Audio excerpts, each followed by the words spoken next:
बिस्मिल्लाहिर्रहमानिर्रहीम। स्टूडेंट, हमारा टॉपिक जो चल रहा है वो वेक्टर एनालिसिस का। उसमें तीन मेजर टॉपिक्स हैं। एक हमने पढ़ लिया ग्रेडियंट, ये डाइवर्जेंस हमारा चल रहा है, और इसके बाद जो है वो तीसरा इसका टॉपिक है कर्ल। अभी डाइवर्जेंस की बात करते हैं। एक और question very important, Punjab university के पेपर का क्वेश्चन है, 4.2 एक्सरसाइज है और क्वेश्चन नंबर 11 है। अब इस क्वेश्चन को पढ़ने से पहले हम थोड़ी सी बात को रिवाइज़ कर लेते हैं, क्योंकि हमें एक दफ़ा फिर से आइडिया हो जाए कि डाइवर्जेंस क्या है। तो डाइवर्जेंस को पढ़ने से पहले हमें डेल को पढ़ना होगा। डेल क्या है, तो डेल को एक दफ़ा याद कर लीजिए। ये डिफरेंशियल ऑपरेटर कहलाता है, वेक्टर डिफरेंशियल ऑपरेटर इसे कहते हैं। और इसको इस तरह डिफ़ाइन करते हैं, curly over curly X I plus curly over curly Y J plus curly over curly Z के। और यकीनन इस आई जे के को देख के आपको अंदाज़ा हो गया कि ये एक वेक्टर है, इसी इसका नाम है वेक्टर डिफरेंशियल ऑपरेटर। अगर इस वेक्टर डिफरेंशियल ऑपरेटर का डॉट प्रोडक्ट ले लें किसी वेक्टर के साथ, अब वेक्टर जो है उसका कोई भी नाम हो सकता है, मैंने इस वक्त उसका नाम जो है वो एफ वेक्टर रख लिया है। इसको हम कहते हैं डाइवर्जेंस। पूरा लफ्ज़ है डाइवर्जेंस, DIV लिख देते हैं। डाइवर्जेंस किसका? जिस वेक्टर के साथ इसका डॉट लिया गया। पढ़ने का तरीका क्या है? Divergence of F. और डिफ़ाइन किस तरह करते हैं? Del dot F. अब डेल तो हमें याद होना चाहिए, एफ वो प्रोवाइड करेगा, उन दोनों का डॉट प्रोडक्ट लेंगे। डॉट प्रोडक्ट अगर भूल गए तो उसको भी याद कर लीजिए। फ़र्ज़ करें दो वेक्टर हैं हमारे पास ए और बी नाम के, और हम इसका डॉट प्रोडक्ट लेना चाहते हैं। तो इसको रिवाइज़ कर लेते हैं कि किस तरह डॉट प्रोडक्ट लेते हैं। सबसे पहले हमारे पास जो दो वेक्टर उसने दिए हुए हैं, लेट्स से एक है 2i plus 3j plus 4k, और दूसरा वेक्टर है let's say i minus J plus 4k। तो i के कोफिशिएंट को i के कोफिशिएंट से मल्टीप्लाई कर दें, i साथ नहीं लिखना, प्लस j के कोफिशिएंट को j के कोफिशिएंट से मल्टीप्लाई कर दें, j साथ नहीं लिखना, प्लस k के कोफिशिएंट को k के कोफिशिएंट से मल्टीप्लाई कर दें, k साथ नहीं लिखना। 2 माइनस 3 प्लस 16, सिंप्लीफाई किया, आंसर आ गया। ये मैंने बातें आपको रिवाइज़ करवा दी हैं, जो चीज़ें हमने पढ़ी हुई हैं, लेकिन उनको एक दफ़ा हमने रिवाइज़ कर ली है ताकि बात करते वक्त आपको कोई मुश्किल ना आए। अब आ जाते हैं असल काम की तरफ। जो वेरी इंपॉर्टेंट क्वेश्चन सेलेक्ट किया आज के काम में, उसकी तरफ आ जाते हैं। टॉपिक डाइवर्जेंस है, इसलिए ऊपर मैंने डाइवर्जेंस लिख दिया। अब क्वेश्चन पहले पढ़ते हैं, समझते हैं। If A is a constant vector, जैसे कि ये देखिए मैंने एग्जांपल के तौर पर जब वेक्टर यहाँ पे आपको दिखाए तो इसके अंदर जो है वो वेरिएबल इन्वॉल्व नहीं हो रहा, एक्स वाई जेड इन्वॉल्व नहीं हो रहे, तो ये कांस्टेंट वेक्टर है, ये कांस्टेंट वेक्टर है। इस तरह उसने कहा, देने की बजाय उसने बता दिया कि ए जो है वो कोई भी कांस्टेंट वेक्टर है। फिर उसने कहा कि वी नामी एक वेक्टर है जो कि कैसे तैयार होता है, ए क्रॉस आर से। आपने कहा सर जी ए तो चले हम कोई भी कांस्टेंट वेक्टर ले लेंगे, ये आर क्या है? उसने तो आर के बारे में बताया नहीं हुआ। तो याद रखिए पूरे वेक्टर में जब भी आर आएगा तो आर आपने ये लेट करना है x I plus Y J plus Z के। याद कर लीजिए इस बात को, आर जो है वो है x I plus Y J plus Z के। इसको याद कर लीजिए, मैंने यहाँ पे ग्रीन कलर में अलहदा से लिख दिया है ताकि आपको ये चीज़ याद रहे।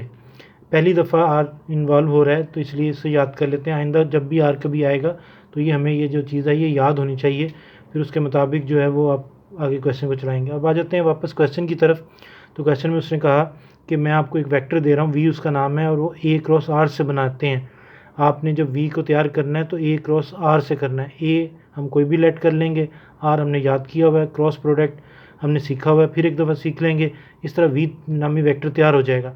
अब उसकी डिमांड क्या है? डिमांड ये है कि डाइवर्जेंस ऑफ वी प्रूव करना है कि डाइवर्जेंस ऑफ वी जो है वो ज़ीरो के बराबर है। इसका मतलब है वी वेक्टर का डाइवर्जेंस लेना है। वो कैसे लेना है वो आगे चल के लेंगे। उसका जवाब क्या आना चाहिए? ज़ीरो। तो सबसे पहले हमारे पास क्या नहीं है? जो वी नामी वेक्टर जिसका डाइवर्जेंस हमने लेना है वो हमारे पास नहीं है। हाँ, ये अच्छी बात है कि उसने बता दिया है कि वी तैयार कर लेना ए क्रॉस आर के साथ। तो सबसे पहले हमने ऐसे ही काम को शुरू किया, उसे बताया कि जनाब ये आपने दिया हुआ है V is equal to A cross R. अब हमने क्या करना है? प्रूव में डाइवर्जेंस ऑफ वी मालूम करना है। तो मैंने यहाँ पे लिखा टेकिंग डाइवर्जेंस बोथ साइड। असल में टेकिंग डाइवर्जेंस बोथ साइड का क्या मतलब है? दोनों तरफ डॉट प्रोडक्ट ले लो, किसके साथ? डेल के साथ। क्यों? क्योंकि अभी हमने रिवाइज़ किया था कि डाइवर्जेंस ऑफ एनी वेक्टर का मतलब क्या होता है कि डेल का डॉट उस वेक्टर के साथ। तो देखिए लिखा मैंने ये है, लेकिन आगे देखिए दोनों तरफ मैंने डेल का डॉट डेल के साथ दोनों तरफ डॉट प्रोडक्ट ले लिया है। तो यहाँ पे मैंने ये लिखा है डाइवर्जेंस ले लें बोथ साइड, मीन दोनों तरफ डेल के साथ डॉट प्रोडक्ट ले लें, इधर भी और इधर भी। अब ये तो साथ साथ चलता रहेगा एंड तक। अब यहाँ पे चलते हैं, डेल वैसे ही आ गया, डॉट वैसे ही आ गया, ए क्रॉस आर। जिन लोगों को ए क्रॉस आर यानी कि दो वेक्टर का क्रॉस प्रोडक्ट मालूम करना नहीं आता, उन्हें यहीं पर समझाते हैं कि क्रॉस प्रोडक्ट जो है वो कैसे मालूम करते हैं। एक डिटर्मिनेंट बनाते हैं जिसकी पहली रो में हमेशा आई जे के लिखते हैं, दूसरी रो में, यहाँ ज़रा ख्याल रखना है, दूसरी रो में यहाँ जो पहला वेक्टर है उसके आई जे कोएफिशिएंट लिखेंगे। अब ये कोई भी कांस्टेंट वेक्टर हम ले सकते थे, मैंने a1 i plus a2j plus i3 के लिया, उनके जो कोएफिशिएंट हैं वो यहाँ पे लिखने होते हैं। फिर r चाहिए होगा, आर की एक रो बनानी है, वो बना ली, लेकिन आर आपने याद यहाँ पे पहले कर लेना है, ठीक है। A1 A2 A3 की जगह पे आप कुछ भी U1 U2 U3 भी ले सकते हैं, कुछ भी हो, लेकिन उसमें वेरिएबल नहीं होना चाहिए। वो किसने बताया? वो यहाँ बताया कि ये जो है वो कांस्टेंट वेक्टर है। खैर जनाब, अब रह गया कि डिटरमिनेंट कैसे ओपन करना है। कोई ऐसा भी स्टूडेंट होगा जिसे डिटरमिनेंट ओपन नहीं करना आता, तो उसे डिटरमिनेंट ओपन करना सिखाते हैं। सबसे पहले यहाँ से जो पहली रो और पहला कॉलम होता है उसमें जो एलिमेंट पड़ा होता है वो लिखते हैं, साथ इस रो को जिसमें आई पड़ा हुआ है और इस कॉलम को जिसमें आई पड़ा हुआ है उसको हम छोड़ देते हैं, छुपा लेते हैं। बाकी जो बचता है उसे उठा के एक डिटरमिनेंट बना के उसके अंदर लिख देते हैं। फिर हमेशा माइनस लिखते हैं, हमेशा माइनस लिखते हैं, हमेशा माइनस लिखते हैं। फिर जो सेकंड एलिमेंट है वो लिखते हैं। अब इसी तरीके से सेकंड एलिमेंट जिस कॉलम में पड़ा हुआ है, जिस रो में पड़ा हुआ है, उसे छोड़कर बाकी जो चीज़ बचती है उसे साथ डिटरमिनेंट में लिख देते हैं।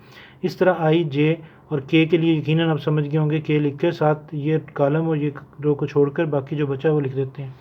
अब रह गया कि जनाब 2/2 के 3 डिटरमिनेंट है, इनको कैसे खोला जाए, इसको कैसे ओपन किया जाए, इसे कैसे एक्सपेंड किया जाए, तो इसको भी यहीं पे सीख लेते हैं। इसको एक्सपेंड करने का ये तरीकाकार होता है कि इसको इससे मल्टीप्लाई करते हैं, ऐसे चलना है, इसको इससे मल्टीप्लाई करना है, माइनस हमेशा दरमियान में लिखना है और फिर इसको इससे मल्टीप्लाई करना है। देखिए नेक्स्ट में,